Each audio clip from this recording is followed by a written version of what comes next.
दुनिया के बेहद अमीर व्यक्ति वॉरेन बफे का नाम तो आपने सुना ही होगा। वे शेयर इन्वेस्ट करके इतने अमीर बने, लेकिन इस सब के पीछे था बेंजामिन ग्राहम की लिखी किताब द इंटेलिजेंट इन्वेस्टर का वॉरेन बफे ने, जिसे अच्छे से पढ़ी थी। आज हम इसी बुक की पूरी समरी देखेंगे ताकि आप भी इन्वेस्टमेंट का ज्ञान ले सकें।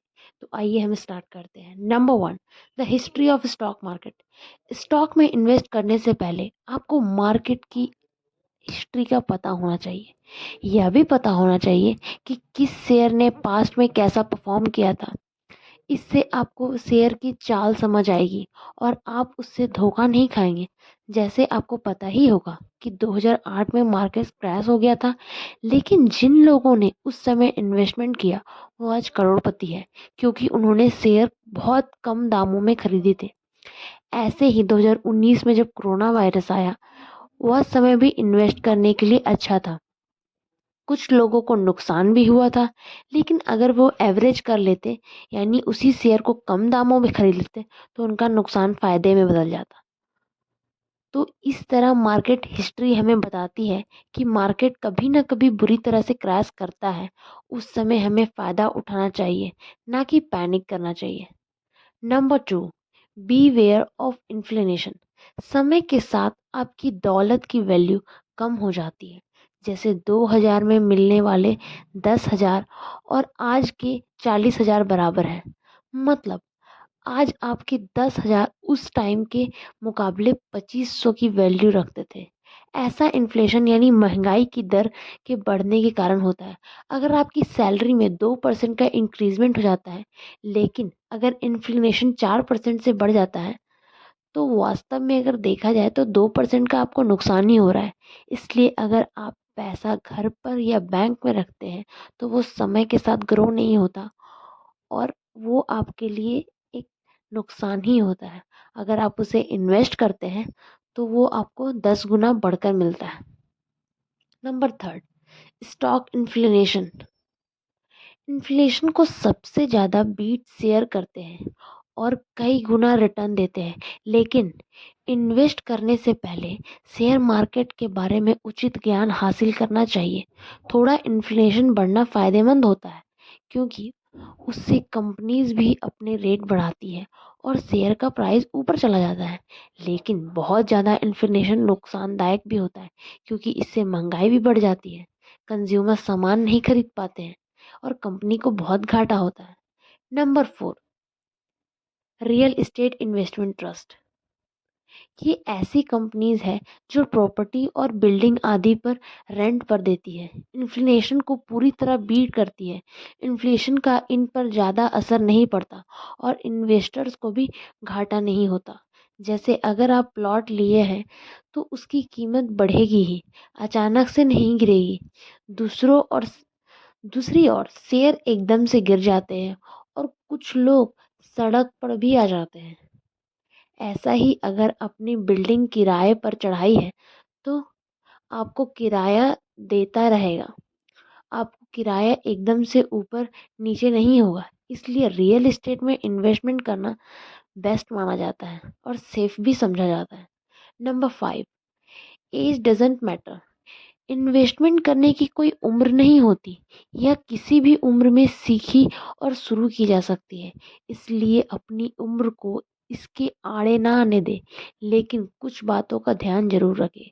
एक जवान आदमी को वृद्ध के मुकाबले इन्वेस्टमेंट का फायदा ज़्यादा मिलेगा, इसलिए जल्दी शुरू करना चाहिए। अगर शादीशुदा नहीं है तो शादी के खर्च को ध्यान में रखकर इन्वेस्ट कर सकते हैं। अगर आपके बच्चे हैं तो उनकी एजुकेशन के को ध्यान में रखकर उसके बाद जो रेस्ट अमाउंट बच रहा है उसको आप इन्वेस्टमेंट कर सकते हैं। Number six, defensive investing. Investing के दो तरीके होते हैं, एग्रेसिव और डिफेंसिव। एग्रेसिव में लोग भाग्य भरोसे किसी स्टॉक में बहुत सा पैसा डाल देते हैं। या तो वे करोड़पति बन जाते हैं या तो रोडपति बन जाते हैं। यह तरीका बहुत ज़्यादा रिस्की है और लेखक इसके लिए मना करते हैं। नंबर टू, डिफेंसिव इन्वेस्टिंग काफ़ी सेफ है। इसमें आप कंपनी को एनालिसिस खुद करते हैं और अच्छे से समझ कर कि कौन सी कंपनी में आपको कितना पैसा इन्वेस्ट करना है, हम उसके बेसिस पे वहाँ पे अपने पैसे को इन्वेस्ट करते हैं। सो डिफेंसिव इन्वेस्टिंग के लिए अच्छी कंपनी के शेयर ढूंढने के लिए लेखक ने कुछ टिप्स दिए हैं। कंपनी में इन्वेस्ट करें जिसके प्रोडक्ट आपने इस्तेमाल किए हो।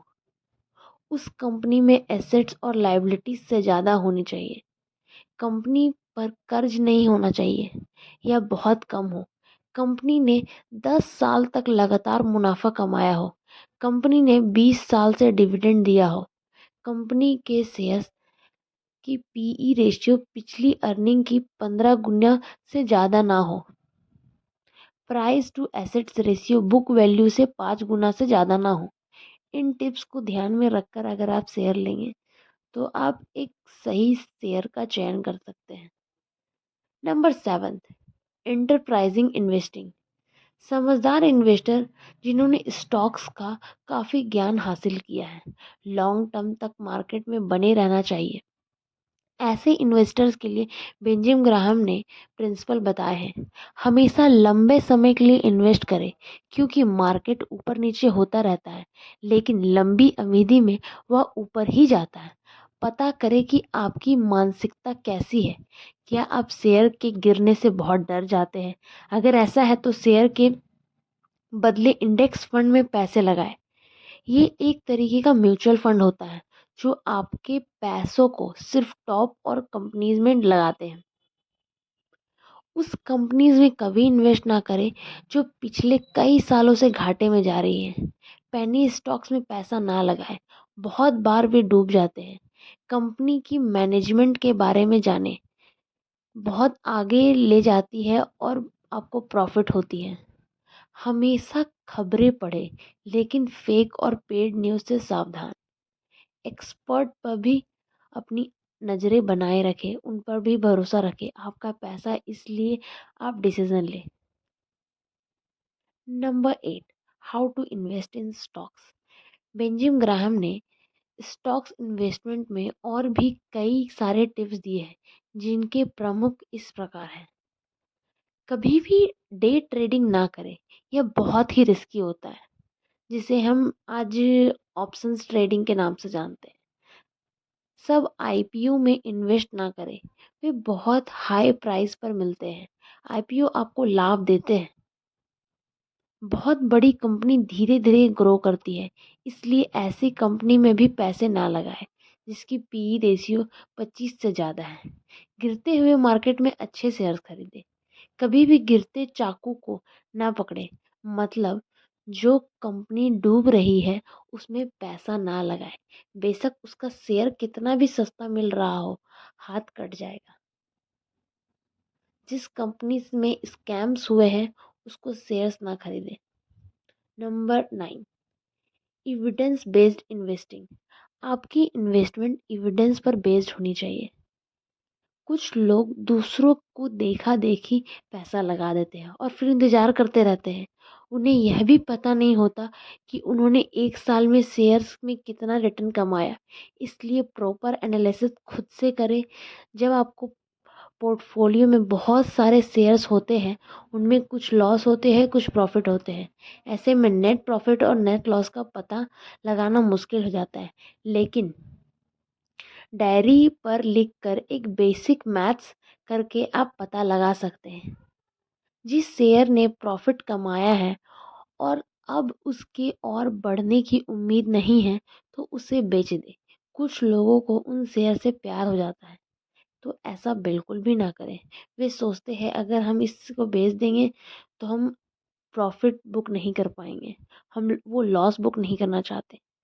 तो आप ऐसे शेयर्स में इन्वेस्ट करें जो आपको एक अच्छा प्रॉफिट ला कर दे। Number 10, market volatility is useful. जब मार्केट बहुत ऊपर नीचे होता रहता है उसे वॉलेटिलिटी कहते हैं। बहुत से लोग इससे डर जाते हैं। एक दिन शेयर प्राइस ऊपर जाता है और कुछ दिन बाद नीचे आ जाता है। कुछ लोग को इससे पैनिक होता है। अब शेयर प्राइस गिरता है तो उसे डर के मारे बेचने लगते हैं। इससे उन्हें काफ़ी नुकसान होता है। इसलिए कभी भी पैनिक नहीं करें, क्योंकि शेयर मार्केट में पैनिक सिचुएशन आती है, बट आप खुद पे कंट्रोल रखें। तो ये थी द इंटेलिजेंट इन्वेस्टर की बुक की पूरी समरी जो मैंने आपको बताई।